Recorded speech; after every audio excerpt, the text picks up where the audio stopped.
ତାପରେ ଗୋଟେ ନେପାଳ ନା କିଏ ଗୋଟେ ଘର କରିଛି ବାଘ ଜଗିବା ପାଇଁ।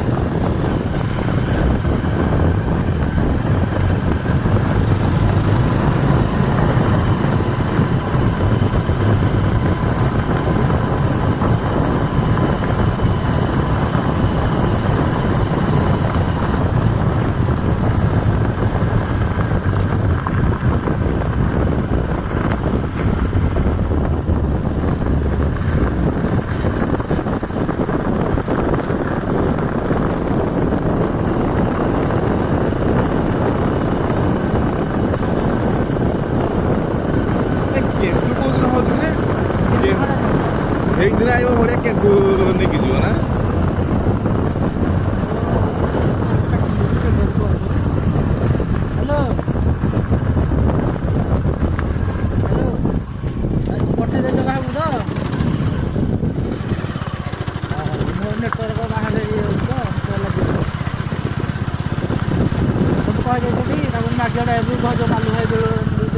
ଆରେ ଏଠି ଦେଖିଲୁ ଗୋଟେ ଗୋଟେ ଗଛରେ ଛୁଆ ହେଇଥିଲା ସଲପ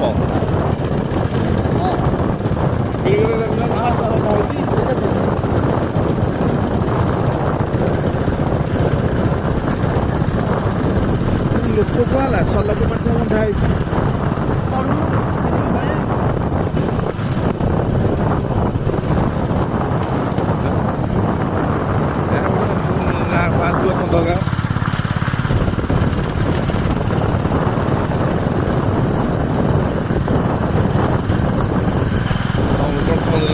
ଭୟ କରିବନି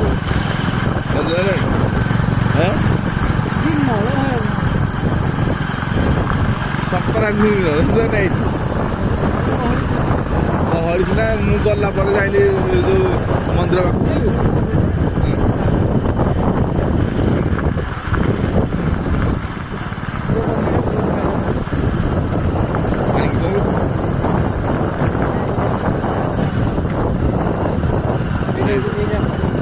ନାଇଁ ଏଇଠି ଏଇ ଯୋଉ ଭୋଜିଭାତ କରିବା ସୁବିଧା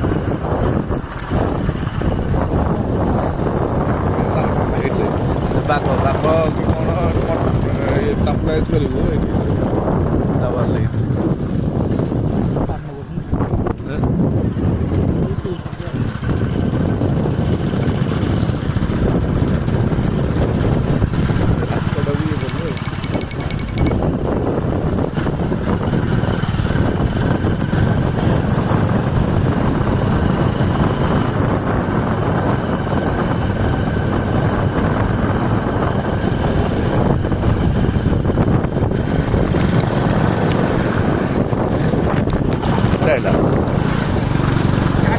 ଛୋଟିଆ ଘାଟିଟା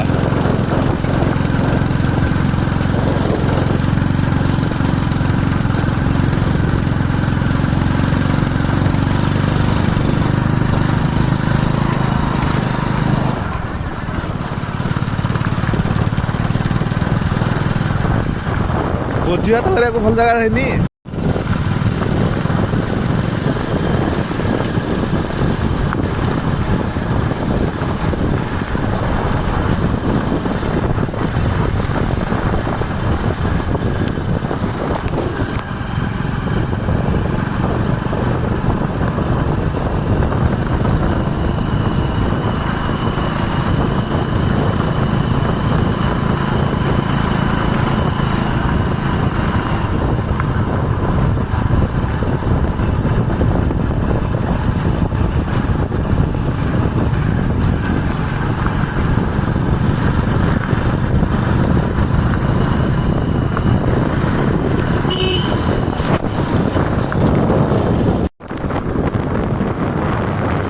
ମନ୍ଦିର ଦେଖା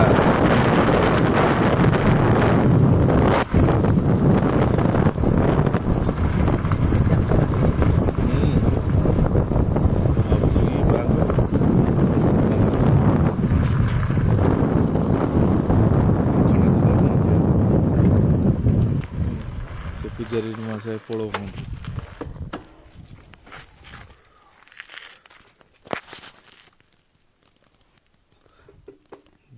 এইଠି ମୋର ପଡ଼ିଆର ହେଲା ଦ୍ୱିତୀୟ ମାନସିକ କରିକି ଯିବୁ। ଯାହା ବି କରିବୁ ତା ଫଳପ୍ରଦ ହେବାଟା ସୁନିଶ୍ଚିତ।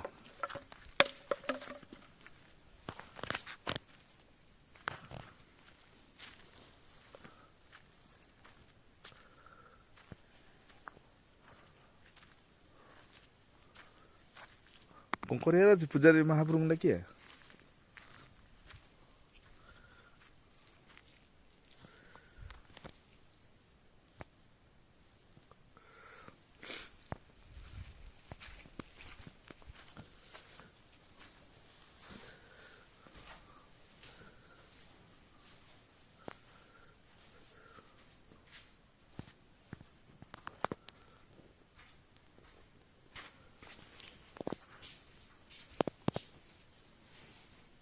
ଯାଉଛି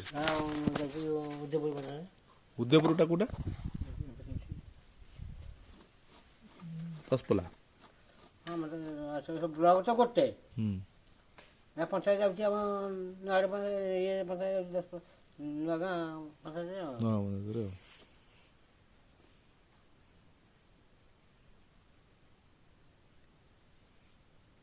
ଆପଣ ଯଦି ମାଳିସାହି ପଞ୍ଚାୟତ କୋଉଠି ଜାଣିଛି ଏମିତି ଆଉ। ସ୍କୁଲ ଫୁଲ ପାଠ ପଢା ସୁବିଧା ଗାଁରେ ସ୍କୁଲ ଅଛି।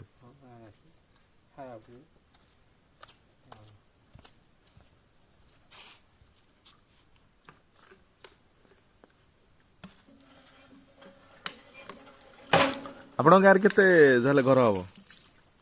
32 ଘର। 32 ଘର।